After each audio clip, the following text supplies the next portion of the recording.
வணக்கம்.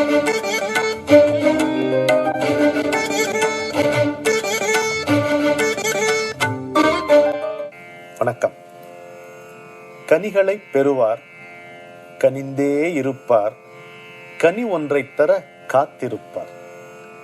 கனிகளை பெறுவார், கனிந்தே இருப்பார், கனி ஒன்றைத் தர காத்திருப்பார். காய்களை சற்றும் காய்ந்திடாமல் என்றும் கனிவுடனேயே பார்த்திருப்பார். இனிமையைத் தரவே இறைவன் சொல்லி எடுத்த வடிவில் இங்கிருப்பார்.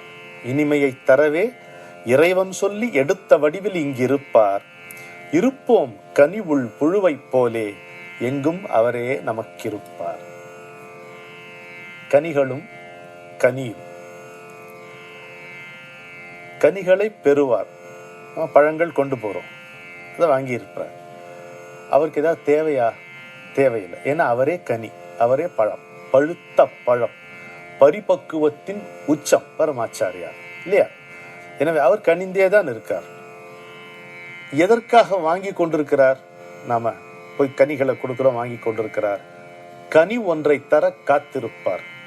ஞானம் என்கின்ற கனி, விடுதலை, மோட்சம், முக்தி என்கின்ற கனி, இதை நமக்கு வழங்குவதற்காக அவர் காத்து கொண்டிருக்கிறார். நாம் இன்னும் அதை கேட்கவில்லை. அதை கேட்கும் பொழுது வேறு எந்த கேள்வியும் நம்மிடம் இருக்கக்கூடாது.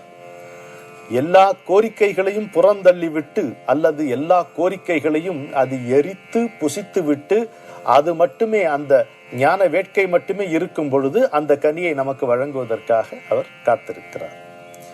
காய்களை சற்றும் காய்ந்திடாமல் என்றும் கனிவுடனேயே பார்த்திருப்பார் என்கிறோம். ஏன்னா அது நாம தான் காய்கள், நம்ம கனியவில்லை.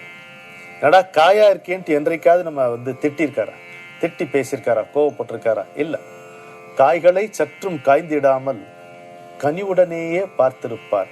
கனிவுடனேயே எது பார்த்து கொண்டிருக்கிறது? இந்த கனி, இந்த ஞான கனி நம்மை பார்த்து கொண்டிருக்கிறது. இந்த கனியின் அணுக்கத்தால் காய்களாகிய நாம் கனிய துவங்குகிறோம். சரிதானா? இந்த கனியின் அணுக்கத்தால், நெருக்கத்தால், சாநித்திய விசேஷத்தால் வெறும் காய்களாகிய நாம் கனிய துவங்குகின்றோம். இனிமையை தரவே இறைவன் சொல்லி எடுத்த வடிவில் இங்கிருப்பார்.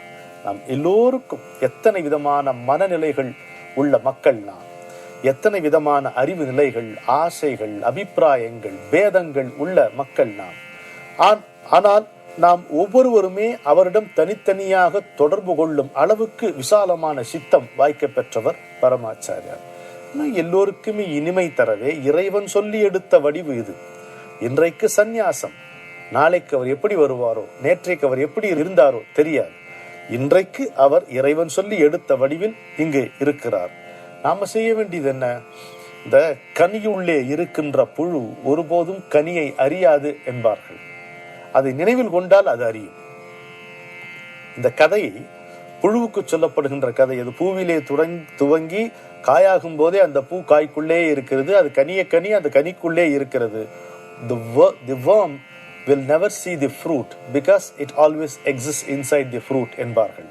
நாம் இந்த கதையை நினைவில் கொண்டால் நாம் வசிப்பது இந்த கனியை ருசித்தபடிதான், இந்த கனியின் இனிமையை புசித்தபடிதான், நாம் அதனுள்ளே தான் வாழ்ந்து கொண்டிருக்கிறோம் என்பதை நாம் அறிவோம். அதனால்தான் கனிகளும் கனியும். கனிகள் கொண்டு வரக்கூடிய கனிகள். We are prospective fruits. Today we are raw. We will become ripe.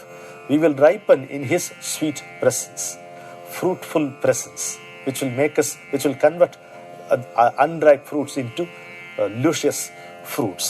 அதுதானே அழகு. அதுதான் நடக்கும் நமக்கு.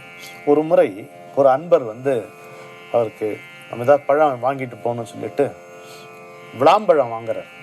விளாம்பழம் வாங்கும்போது பக்கத்தில் இருக்கிறவர் அவரை கிண்டல் பண்றாரு. ஓஹோ, விளாம்பழம், பெரிய ஆளுக்கு போய் விளாம்பழமா வாங்கிட்டு போறது?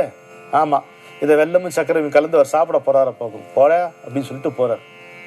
இவருக்கு என்னடா இது மாதிரி ஆயிடுச்சு, வாங்கினதை திருப்பி கொடுக்க முடியாது. அங்க போய் மாதிரி மனசு குழம்பி போய் கொஞ்சம் தப்பு செய்துட்டோமா, என்ன வேற ஏதாவது வாங்கியிருக்கணுமா, இந்த மாதிரி ஆலோசனைகளோட அங்க போய் நின்று அப்புறம் அவர் கொண்டு வைக்கிறார். கொண்டாத அப்படிங்கிறார் பெரியவர். எல்லா விளாம்பழத்தையும் உடைச்சு அதுல வெல்லத்தை கலந்து அவர் சாப்பிட்றார். அவரும் சாப்பிட்றார். எல்லாருக்கும் கொடுக்குறார், அவரும் சாப்பிட்றார். இப்போ கொண்டு வந்தவருடைய மனநிலை எப்படி இருக்கும் பாருங்க. காய்கள் கொண்டு வருகின்ற கனிகளை அவர் மறுத்ததே கிடையாது. அதுவும் ஏழைகள் கொண்டு வருகின்ற எந்த பொருளையும் அவர் துருவி துருவி ஆராய்ந்து ஏற்றுக்கொள்வாரே தவிர அவர்கள் மனம் வருந்தும்படி ஒருபோதும் நடந்து கொண்டதே கிடையாது. இதை பார்க்க ஒரு பாட்டி, இந்த பாட்டி ரொம்ப ஏழை பாட்டி. என்ன போய் கொடுப்பாங்க? கொடுக்க முடியாது. ஆனால் நீங்கள் ஒன்று பாருங்க, பெரிய கோவில்களில் கூட பார்க்கலாம், உள்ள சந்நிதிக்குள்ள நுழைவதற்கு ஒன்று கூட்டம், இன்னொன்று காசு கொடுத்து சிறப்பு வழியில் அந்த கட்டணத்தை செலுத்தி விட்டு செல்வதற்கு வசதி இல்லாத ஏழைகள் இருப்பார். பாட்டிகள், நான் சொல்ற ரொம்ப கிழவிகள். அவங்க என்ன செய்வாங்க, வெளிப்பிராகாரத்தில் வந்தீங்கன்னா ஏதோ ஒரு சின்ன சன்னதி இருக்கும், ஒரு கால பைரவர் சன்னதி, ஒரு சிங்கார வேலன் சன்னதி வெளிப்பிராகாரத்தில் இருக்கும். அங்கே அந்த பலிபீடத்துக்கு பக்கத்தில் ஒரு 10 பைசா கற்பூரம் ஏற்றி கன்னத்தில் போட்டுப்பாங்க. அப்படி அவங்க முகத்தில் இருக்கிற பரவசத்தை பார்த்தீங்கன்னா, இந்த மூலஸ்தானத்தினுடைய கடவுள் அங்கே அந்த இடத்தை விட்டு அந்த பாட்டி முன்னால தான் நின்றுட்டு இருப்பான்னு தோணும். அப்படி இருக்கும் அந்த எளிய மக்களுடைய பக்தி. இதை எப்பவும் இதை ஆதரித்தவர் மகாசாமி, இதை புரிந்து கொண்டவர். அப்ப அந்த பாட்டிகிட்ட கொடுக்கறதுக்கு எதுவுமே இல்லை, பெரியவரிடம் கொண்டு சமர்ப்பிப்பதற்கு ஒன்றும் இல்லை. அந்த பாட்டிகிட்ட ஒரு சீதா பழம் இருந்தது. அதுதான் இந்த மாவல், அது எங்கேருந்து சம்பாதித்து கொண்டு வந்தார்களோ தெரியாது. அந்த மூதாட்டி, இந்த வயதான கிழவிட்ட ஒரு சீதா பழம் மட்டும் இருந்தது. அதை எடுத்துக்கொண்டு நுழையும் பொழுது அங்கே இருந்த தொண்டர்கள் வந்து, இந்த பழத்தில் அவர் கொடுக்காது, பெரியவாளுக்கு கொடுக்காத அப்படின்ட்டாங்க. ஐயோ, முகம் வாடி போச்சு. ஆனால் இது கொடுக்கக்கூடாது போல் இருக்கு. நாம் இங்கே வந்ததே பெரிய விஷயம், நாம் இந்த மாதிரி பழத்தை கொடுக்கறது தப்பு போல இருக்கு, தப்பு தான் அப்படின்னு சொல்லி க்யூவில் நிற்கிற என்ன பண்ண முடியும், தூக்கியா போட முடியும்? அதை மறைச்சி வச்சுட்டாங்க பாட்டி. மறைச்சி வச்சுட்டு அந்த வரிசையில் வர இந்த தீர்த்தமோ பிரசாதமோ வாங்க வரும்போது, அந்த ஒளிச்சு வச்சுருக்கிய அந்த சீதா பழத்தை கொடுனாராம். எப்படி இருக்கும் பாட்டி? இடுப்பில் ஒளிச்சு வச்சுருக்கிய அந்த பழத்தை எடு கூட எனக்கு அப்படின்னாராம். தெய்வமே கேட்ட மாதிரி இருக்கும் இல்லையா? தெய்வமே கேட்ட மாதிரி இருக்கும் இல்லையா? பாவம் அந்த மனசு, ஏழை மனசு எவ்வளவு வருத்தமுற்று இருக்கும், என்ன பாடுபட்டிருக்கும், சுண்டி போயிருக்கும். அந்த இதயம் அப்படியே பாவம் சுண்டி போயிருக்கும். ஒரு கணத்துல அதை அப்படி சொர்க்க நிலைக்கு அதை தூக்கிட்டு போனார் பாருங்க. அந்த ஒரு வார்த்தையில அப்படி இடுப்புல கழிச்சுட்டு, எங்க இந்த பழத்தை ஒளிச்சு வச்சுட்டு இருக்கா, கொடுத அப்படின்னாராம். அப்புறம் அந்த பாட்டி பரவசமா எடுத்து கொடுத்தா. அந்த ஒரு வார்த்தை போதாதா? வாழ்க்கைக்கு முழுக்க அந்த வார்த்தை போறாதா? இறைவனே வந்து கேட்டு வாங்கி கொண்ட பழமாச்சு, பழமே கேட்டு பெற்ற பழமாயிற்று இல்லையா? ஞானப்பழமே கேட்டு பெற்ற பழமாச்சு. அது எவ்வளவு அழகா.